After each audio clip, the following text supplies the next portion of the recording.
Hi everyone. Um,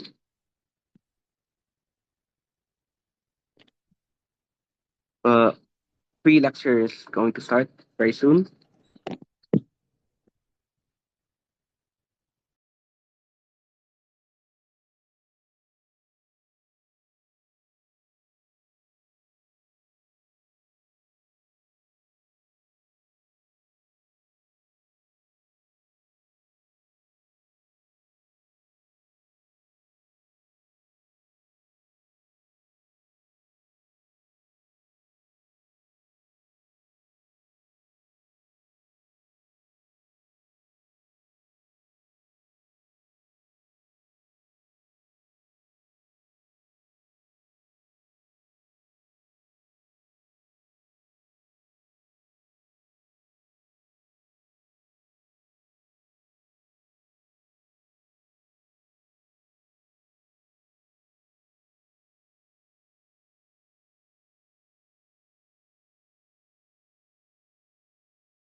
Okay.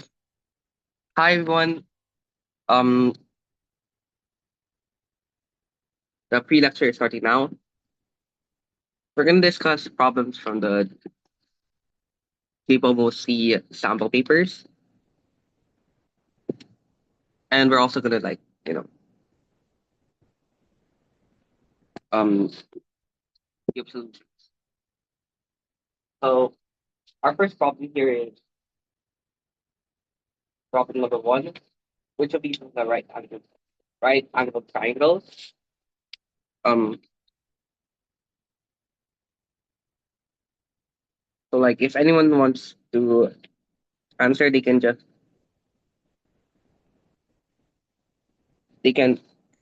annotate, wait, or just unmute.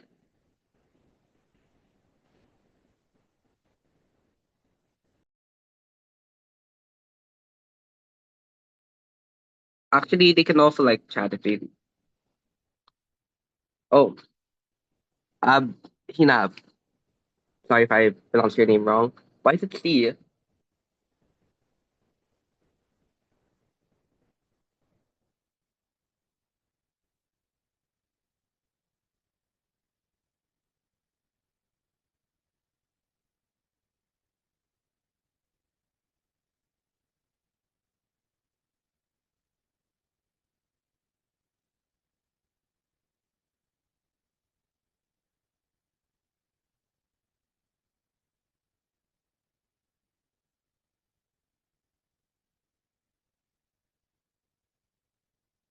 Yep.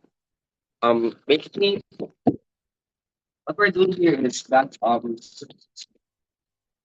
for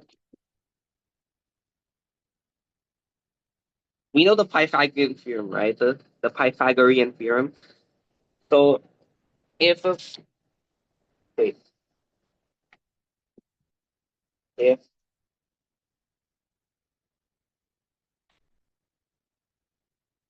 if and only if um a squared plus b squared is equal to c squared, then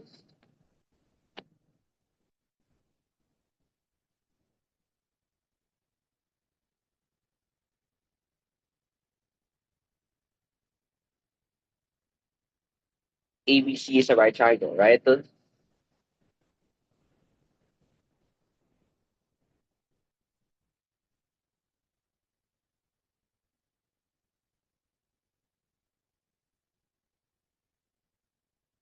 Wait, I'll change my.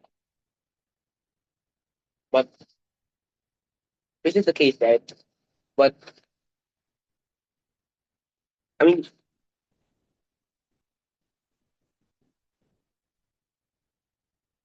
like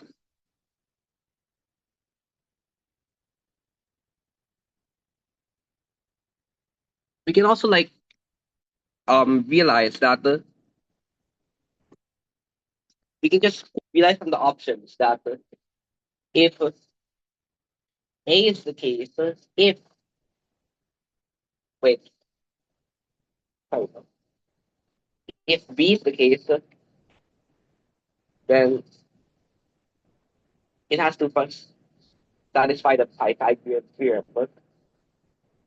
But that also implies that 3 squared plus 5 squared has to equal 6 squared, which is false. So it cannot be the option. It cannot be an option. Similarly, for D, it cannot be an option because 17 squared plus 21 squared is not 30 squared. But then why not option A? I mean, it satisfies the Pythagorean theorem. Why not option A?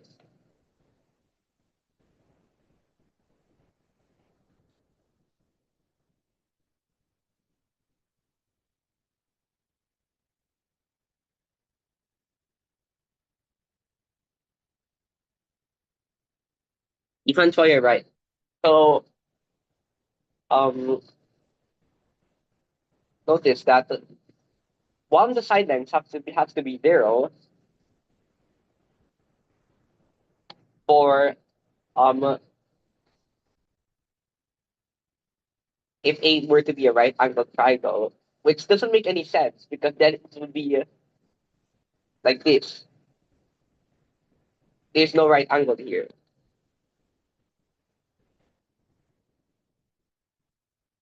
So thus option A is false.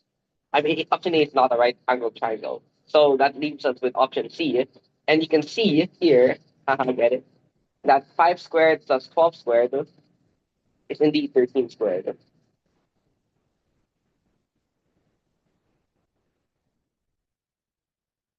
Okay. Does everyone get it?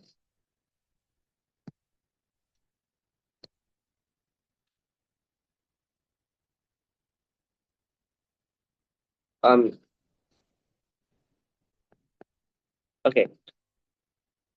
I'll be moving on to the next problem now.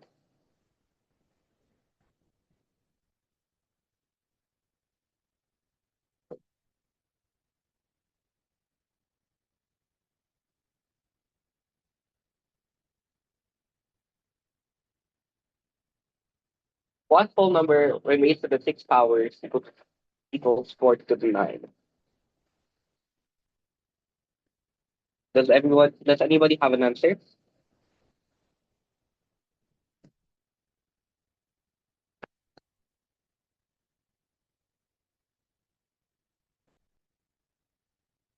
Mhm. I see a lot of people answering 8. Why 8?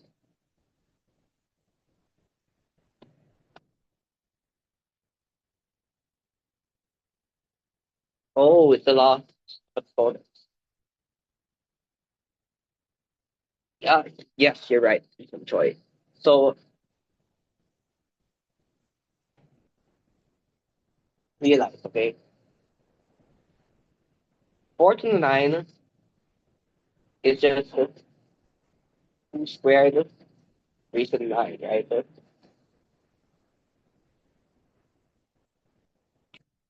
And this, you can, by the laws of exponents, you can multiply them and it'll be equivalent. The question though, why can you do that?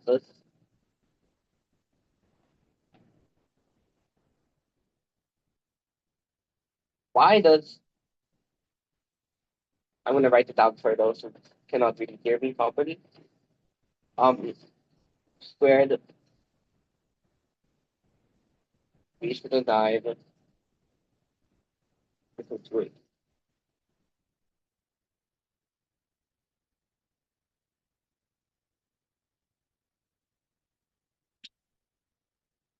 I mean, we've learned this, but I mean, you've probably learned this before, but just want to like elaborate. Why does it equal raised to the 18?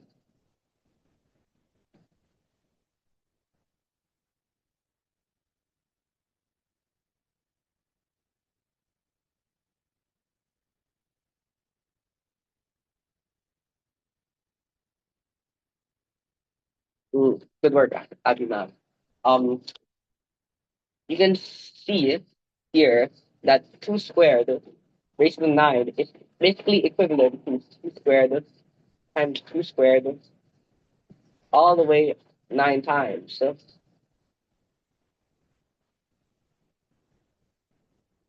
And by um how it works, you can just sum all the exponents upward and you get 2 raised to the 18.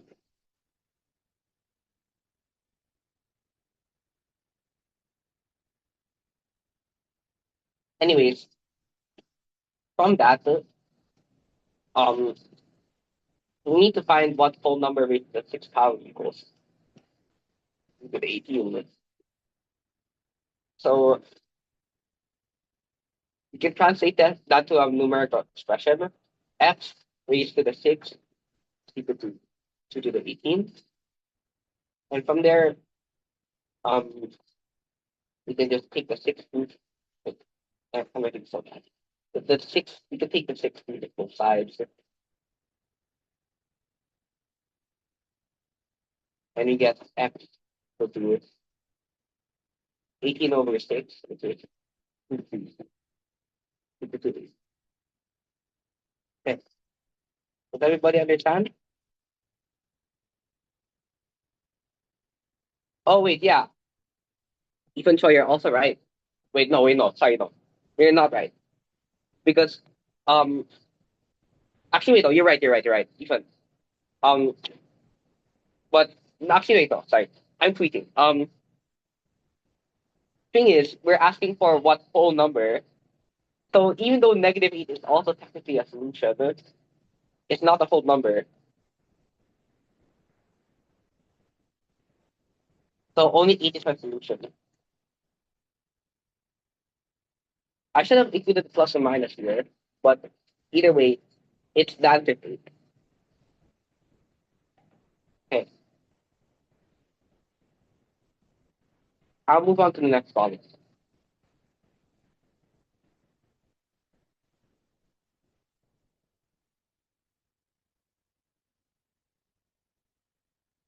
Let x be a real number satisfying x squared minus 5x plus 6. Okay, you can read this. Find the sum of the squares of all real solutions. So you can type your answers on the chat.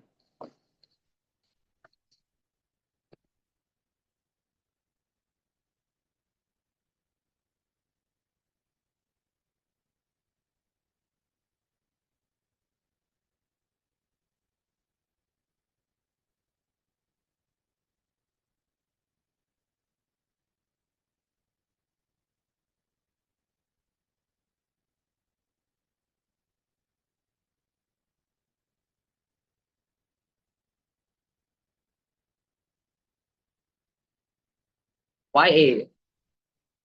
Like why not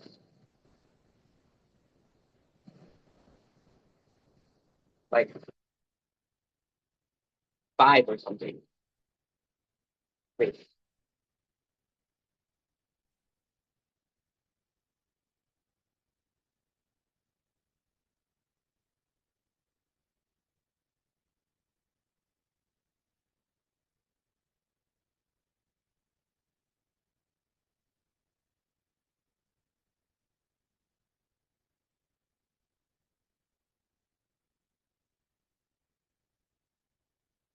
Hmm.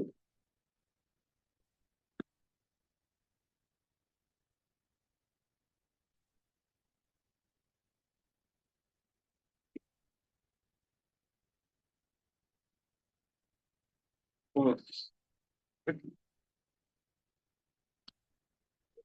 Okay. So Gabriel seems to have an answer to it. I mean a solution to this. Yeah, you're actually right. The answer is 0. Same for you, Steven. Yeah, and Sabina. Um, the sum the square of obviously real roots to 4. But okay,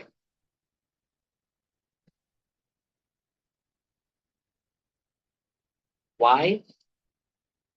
I mean, I'll put my solution here actually. Oh yeah, you're also right, Ethan. But basically, if you factor this, you get x minus 2, x minus 3. Wait, I don't have it.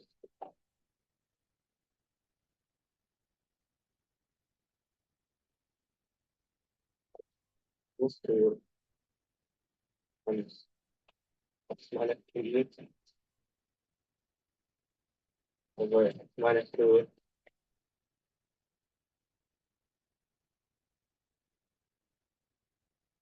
plus,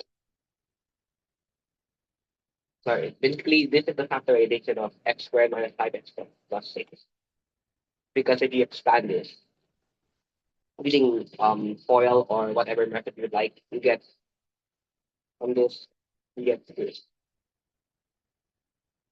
Anyways, plus factoring this x squared minus 3x minus 4, you get the x minus 4 x plus 1. Or x plus 1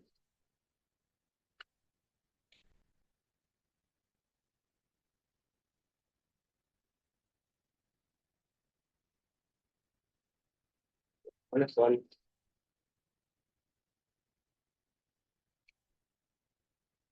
And assuming x is not equal to 2 or negative 1,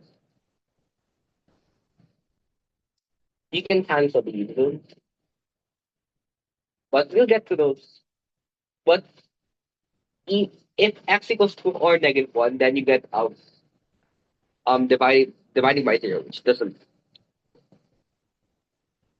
count. So you get the x minus 3 plus x minus 4 is equal to 2x minus 1, or 2x minus 7 is equal to 2x minus 1.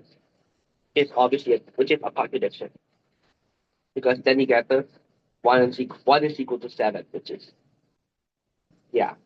So the sum of squares of obvious solutions is 8, 0. Um, does anyone have any questions?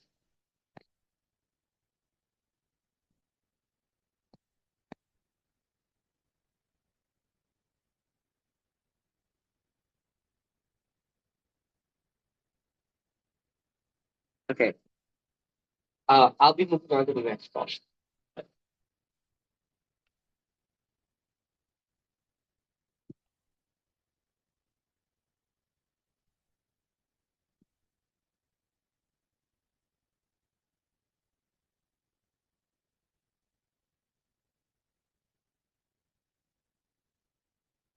A function a of ij satisfies the following rules. A of ij is equal to, okay, yeah. And for all negative for all non-negative ij is not equal to 1. If a of 1 is equal to 1 comma 1 is equal to 1, then find the remainder one, comma a of 20 comma 26 is divided by 2. Does anyone have an answer?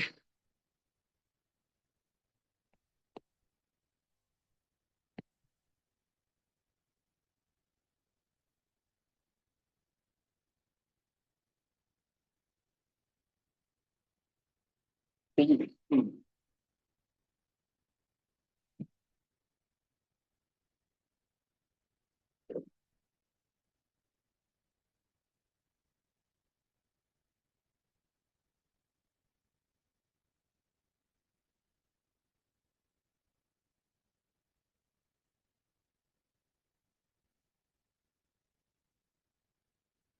Maybe. Actually, I would like to show you two solutions. Um,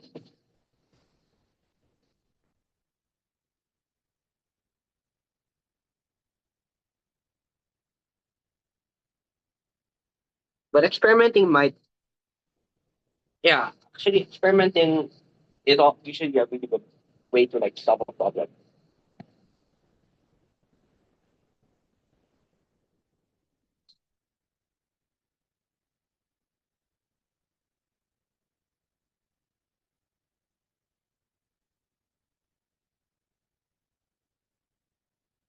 Okay, does anyone else have any other answers besides me?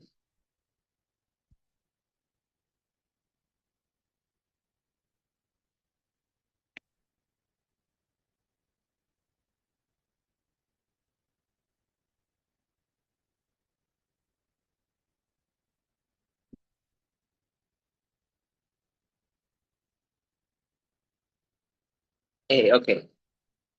Um. Oh, we have two conflicting answers already for the first time. All right. Um.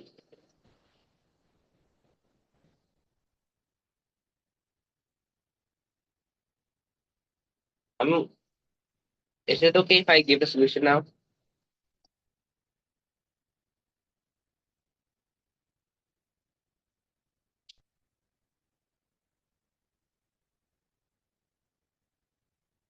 Okay. In that case, okay. So let me present two solutions. One is kind of like more. It's less bad. One is the bashy solution, but it's it's usually faster to find, and the other is it's actually no. One is more bashy, but it's like yeah, it's easier to find, but one is harder to find, but it's less bashy. So let's go for this first solution first. No, it's we can actually like um wait we can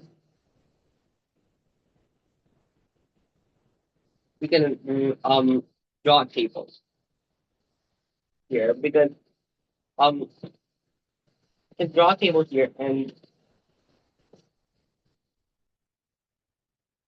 notice something that what helps the accounting. So if we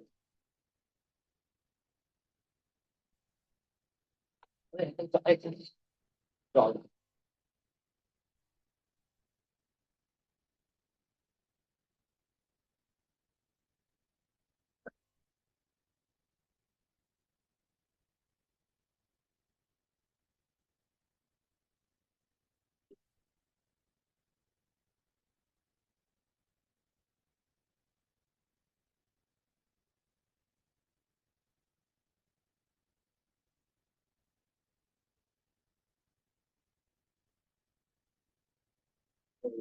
something like this. So anyways, um we can expand this further. Let's just do this these two examples further. So this is let's call um this first um row I this won't not do this, but basically this first row let's let's put the values of I and for this first column let's put the values of j. Get your input into a function. So yeah, so, uh,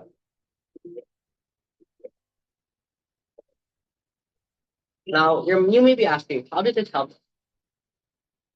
Well, it actually reveals to us a pattern. So, for example, okay,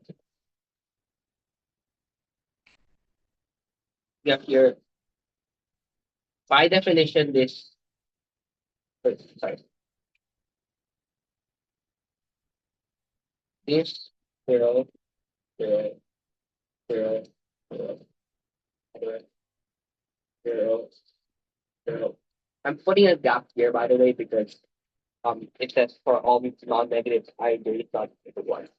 So I or j cannot be equal to one for this zero. And then um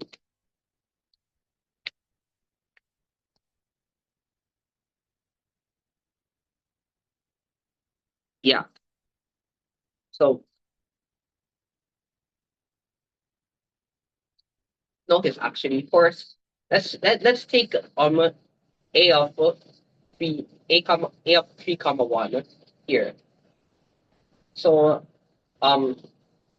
notice it's equal to a of 3 comma 0, which is this, plus a of 2 comma 1, which is this, which is basically it's the sum. Each entry is a sum of entry above it and the entry to the left of it, which doesn't sound that helpful at first, but makes the calculation a lot less. It'll feel a lot less rigorous and more like you can fill it up. Your brain, it helps you fill it out much faster. So anyway, so a of 1 1 is equal to 1. I know this now. You can just fill this entire row with ones, and this entire row, and this entire column with ones, and this entire row with ones as well. Actually, we don't we only care about, and also we can like simplify this a bit more, since we only care about the remainder when it's divided by 3. Yeah? Um, this part we can just take all of these mod 3. Yeah? In other words, we can take all of these the remainder when it is divided by 3. So for this, this is 2. This is now instead of this being 3, this entry being 3, we mean we can take that mod 3 to get 0, or basically take the remainder when it is divided by 2, which is 0, and then in the repeat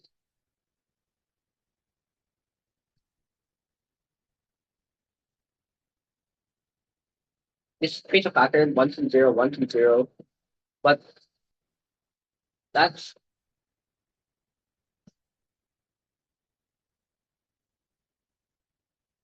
for most purposes. Um, that's not what I'm going to focus. So for this column now, it's entry 3 for this is 0. And we have 1 0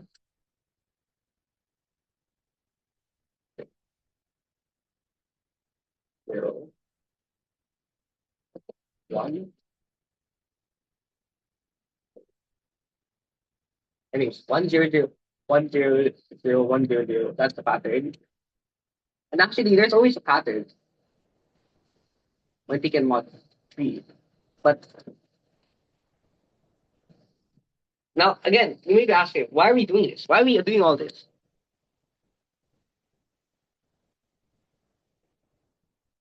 Well, yeah, there is um it may be hard to see here, but like if you keep on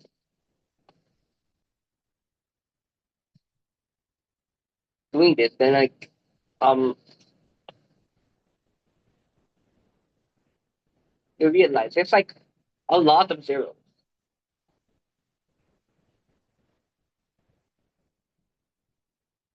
And also this falls a really nice pattern here. But how do we apply this to a of 20, 26? Well,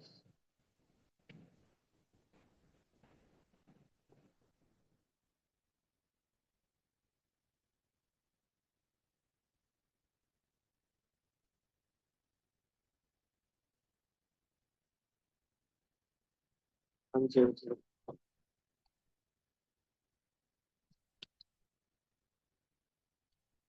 for this bit. Actually, wait. Sorry.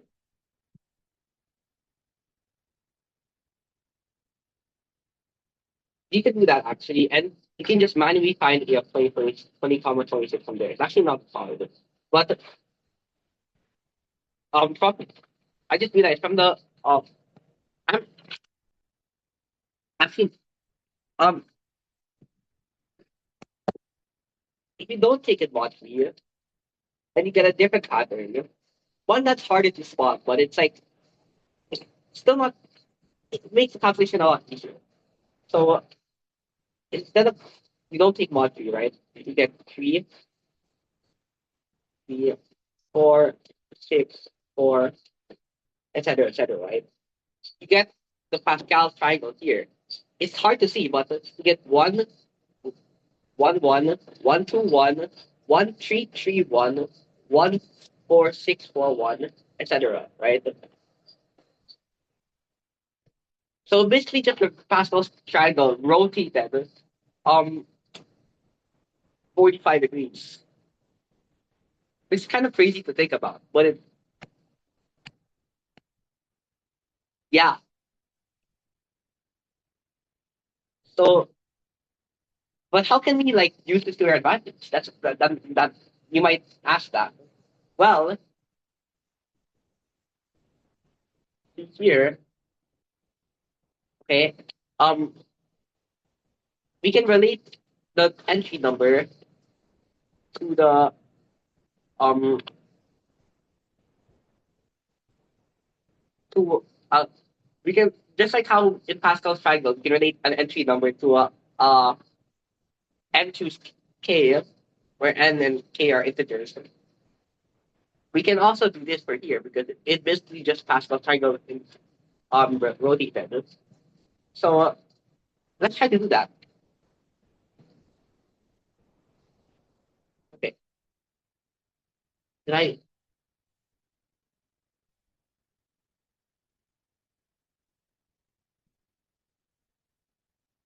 so entry of let's just try to do a few examples here.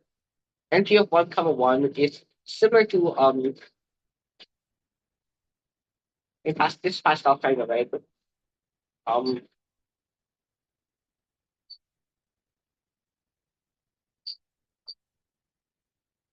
this is the same as 0 to 0. It's doesn't it's just one. This is 1 to 0, this is 1 to 1, etc. Right? 8 of comma 1 is basically the same as this 8 0 to 0 term in the first entry of Pascal triangle. Which makes sense because if you see it from here, wait, sorry. If you see it from here, this looks like to be the first entry of Pascal's triangle because the row to the right of it is 1, 1, and then 1 to 1, 1, 3, 3, 1 to 1, 1, 3, 3, 1, etc., etc. Anyways,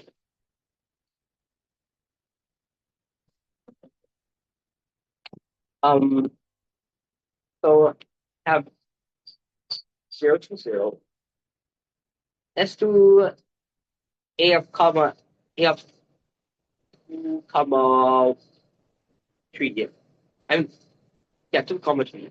This is just basically this this term in Pascal triangle. This basically this term, which is 2 choose 1.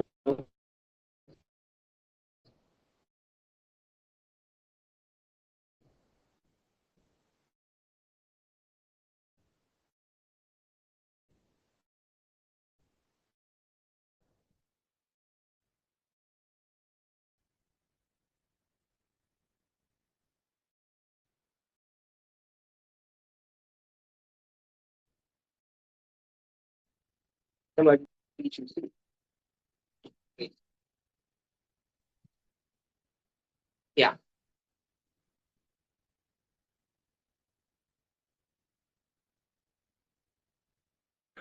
Um,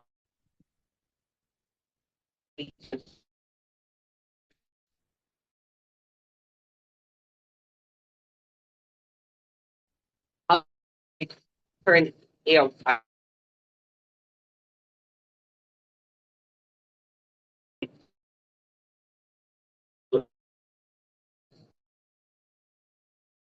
and choose A. So,